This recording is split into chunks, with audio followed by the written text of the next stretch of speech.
आप सभी दोस्तों को जय श्री कृष्ण, राधे राधे। आप लोगों को एक कृष्ण जी की भजन सुना रही हूँ। ये गीत है सावन वाली।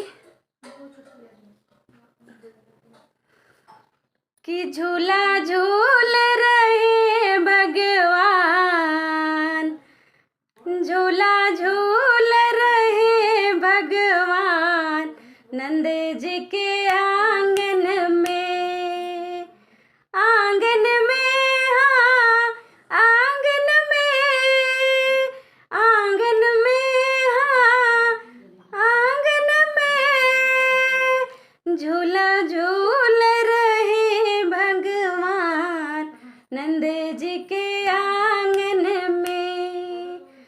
माते यशोदा झूला झुलावे, माते यशोदा झूला झुलावे, उनके चेहरे पे मधुर मुस्कान, नंद जी के आंगन में झूला झूल रहे भगवान, नंद जी के आंगन में।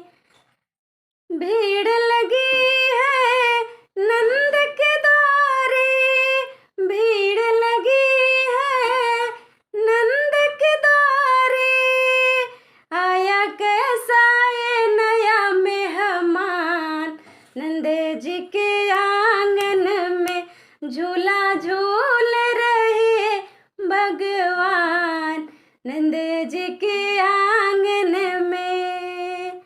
शिव शंकर जी दर्शन को आए, शिव शंकर जी दर्शन को आए, श्री कृष्ण गए पहचान, नंद जी के आंगन में झूला झूल रहे भगवान, नंद जी के आंगन में, आंगन में, हाँ आंगन में, झूला झूल रहे भगवान, नंद जी के आंगन में। आप लोग बताइएगा कि सावन गीत कैसी है।